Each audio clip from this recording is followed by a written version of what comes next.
So peeling back the layer a little bit just on you as an investor, can you share a little bit about how you got interested in venture capital, how you kind of cut into the industry, and then maybe the one or two events that really set you on a path where you felt like, hey, I can do this?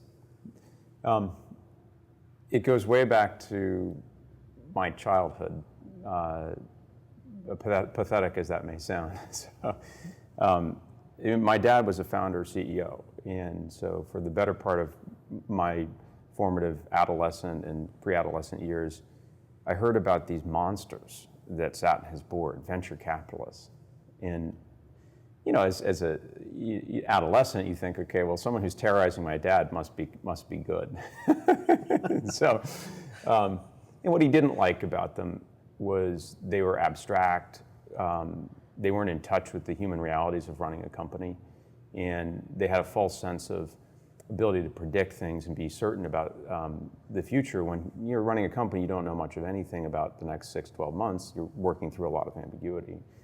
He then became a venture capitalist when I was at Stanford undergrad.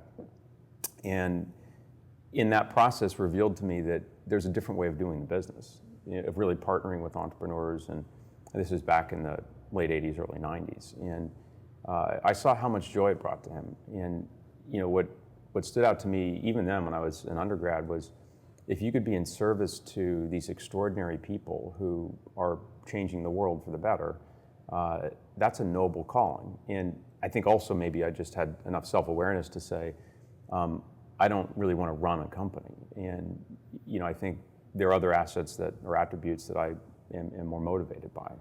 I'm inherently very curious. I like to learn about new areas, and I think some of the things that I have, I think as personal attributes line up better for doing this job. And ultimately, these are leaps of faith. You don't really know. And so irrationally, I just said, this is a job that seeing it practiced with a different attitude, a service attitude, is inspiring to me. So I thought at age 21, 22, this is what I want to do.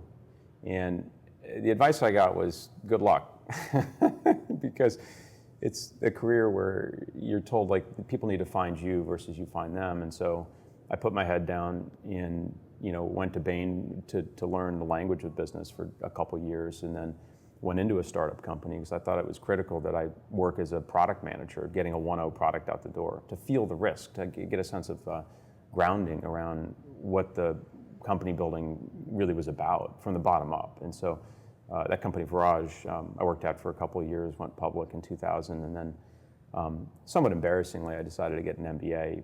But at that point, you could get into the venture business if you could fog a mirror. So not to make fun of the people that chose to hire me, but I did get in to Excel because of one of my former Bain colleagues. Teresa had gone to the firm and knew that I was interested in venture, and I thought it was too early. I really thought at age 25, 26 that I needed to spend another 3 to 5 years working in a company. And the advice I got, which really stuck with me, is don't delay your passion. If you can pull it forward to today, I believe very strongly that this is a 10-year plus learning curve to be any good at the venture business. Start as soon as possible. Make it what defines you. It's your plan A. It's the thing you're most motivated by. So I took the leap and somehow managed to not get fired after the first 3 years, because if you join the venture business in 1999, it was a killing field.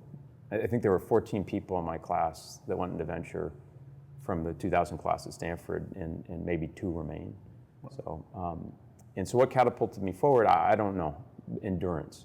And I wouldn't even say that I catapulted forward. I survived through a tough period and never lost sight of why I was passionate about it.